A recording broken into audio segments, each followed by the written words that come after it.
Hey, so it's been a while since I've done a film review, and I thought it would be a good time to do one. I've just watched the Western Hostiles. It's a 2017 film, just been released in the UK, and I would like to make a film review of this. As I've said with my other film reviews, there will be spoilers here. So if you haven't seen the film and don't want anything given away, then I suggest you stop watching now. Um, I rank Hostiles about, I'll give it 7.5 out of 10. This was a gripping, if at times slow paced film. So, a little bit of background first, as I always do, and then my thoughts on the film. The film was directed by Scott Cooper, and it stars Christian Bale, Rosamund Pike, and Wes Studi in the leading roles, with supporting cast by Jesse Plemons, Adam Beach, Rory Cochrane, Ben Foster, Q Orianka Kilcher, um, and Stephen Lang, among others. And basically, the film is about, let's say, war weary or frontier weary US soldier, US officer, played by Christian Bale, in a remote outpost of Fort Beringer in New Mexico. And they've just taken back, they've just captured an Apache family. And basically, it's about it's a clearing up operation. That's the impression you get. But the opening of the film doesn't start with the scene at Fort Beringer. It actually starts off with a frontier family, and there's a brutal attack by Comanche Indians, and the family is massacred, with the exception of the woman played by Rosamund Pike. So it's a very gripping introduction, a very brutal introduction. Um, and the frontiersman is played by Wesley Quaid. Um, and basically, it's a very gripping scene. And there's some dialogue in the sort of after that prelude with Christian Bale, and you sort of get the impression this is a man who's become desensitized to frontier life. He's seen everything. He's seen brutality. He's no saint. He's done some unforgivable things. What I liked about this film is so yeah. So basically, I'll get back to the synopsis then. Get back to how I feel about it. Basically, he is tasked with an order from none other than the President of the United States to accompany this old Cheyenne war chief, played by Wes Studi, who's a veteran of Western films. Um, Accompany him back to his homeland, which is in Montana. Now, bear in mind, this is set in New Mexico. So, if you know anything about the geography of the United States, that's a significant journey. I'd say somewhere in the region of 2,000 kilometers. Um, it's a real journey, real endeavor, especially for 1892. And basically, throughout this journey, they are trailed by a Comanche war party. The Cheyenne were historic rivals to the Comanche. And there's a real human story going on here, whereby you have Bale, who's battle hardened. He hates all Indians. He sees them as savages, because of the things he's seen, and they see him pretty much in the same way. But they sort of have to trust each other. There are echoes here of some other westerns, I guess you could say, Dances with Wolves, in the sense that there's a question of trust there. And at one point, the war chief, Chief Yellowhawk, says, "You need to trust us. We're stronger as one." Something along those lines. We are stronger as one. So why keep me chained up? Anyway, they get to a settlement in Colorado, and they one of their number has been killed, another one has been wounded after one of these attacks by the Comanches. And Rosamund Pike's character, the widow, could have stayed there, but she decides to continue on because whether she's fallen in love with Bale's character or whether she trusts him, who knows? But she decides to stay on.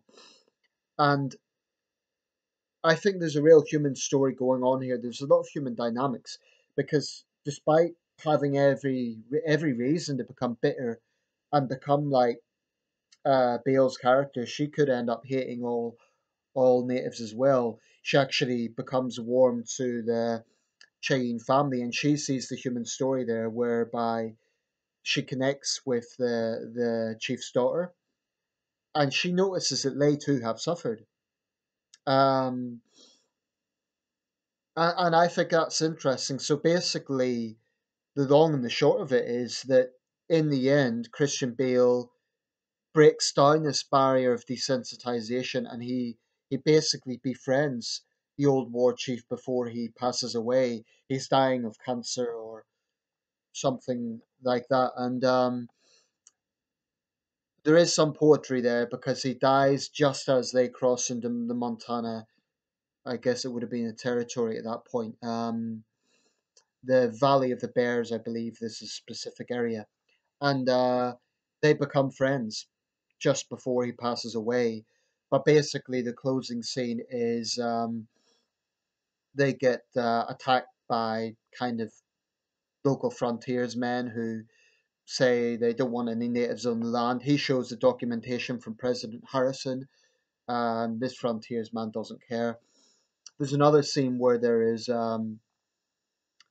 bear trappers, and they kidnap both Rosamund Pike and to Orienka Kilcher, and it's interesting because they're not discriminating. You have a white woman and a native woman, and they're both vulnerable. They're both, and what I like about this film is that on one hand, it's a very traditional Western film, and I must admit, when I saw the trailer, it didn't look particularly exceptional. I thought, okay, well, yeah, it looks all right, but it doesn't really stand out. Now, I thought the film was very watchable. I thought the performances were absolutely stellar. Some of the best acting I've seen for a long time. Um, there were a few bits of the moment of the film where the pacing was a little bit on the slow side. So whilst the action scenes were very gripping and the storyline kept you watching, it was a little bit on the slow side, and there were a few scenes I felt weren't really necessary. However, in terms of what the film does, with westerns, the really old westerns, a lot of them kind of were far too simplistic. They were the goodies versus the baddies. What I liked about this film is it showed frontier life as it was. Um, there's one point, for example, in the film, they're escorting a U.S. soldier who's basically a prisoner because he's massacred an Indian family, and he's going to be brought to, well, be tried and hanged. And he says, "None of you are any better than me." And that's just one example of how this film sort of looks at, it could easily have descended into a white guilt film, but I don't think it done that. It started off showing that there was brutality on all sides, and frontier life was difficult for everyone.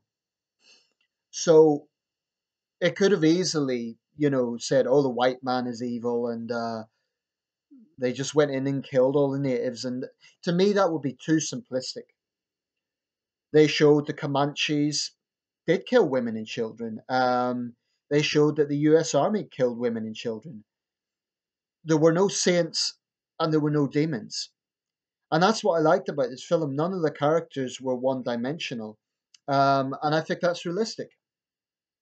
Because I think the West has always made for great cinematography. Talking of cinematography, I should say a word for um, Masanobu Takayanagi.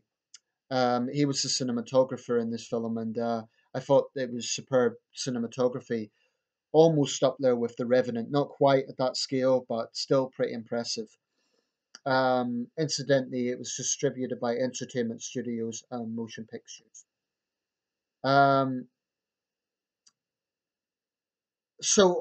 I thought it was I'm pleased I watched it. I thought it was a good film, and I do like the fact that I was going to say is the West and the frontier life has always made for cinematography, going back to the pioneers of cinema.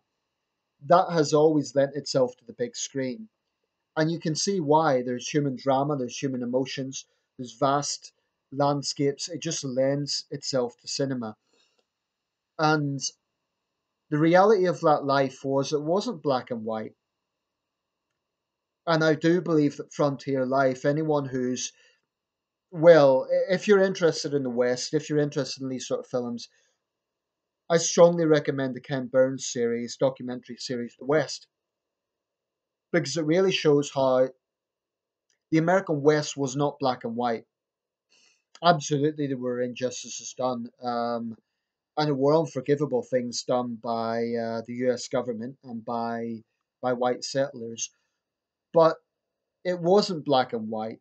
There was a question of survival for everybody, and life was tough for everybody in the West. And I think this film really is a snapshot into that life. Um, so basically, the film ends up whereby Christian Bale, there's a big steam train coming into Butte, Montana. Rosamund Pike and I think the character's little bear. He's the young son of grandson of the chief, and it's a bit open ended because she's on her way to Chicago with the little boy. And I was kind of left thinking, well, that's interesting. A white woman and a Native American boy. What next? So it was a little open ended, but I enjoyed this film and I would recommend it. Out of 10, I give it at least 7.5. My only critique, it was a little slow moving at certain scenes, but that is my only critique. In every other sense, I thought it was atmospheric. I thought the cinematography was good. I thought the story was gripping and superb acting. So yeah, pretty good film and one of the best westerns I've seen. Thanks for watching.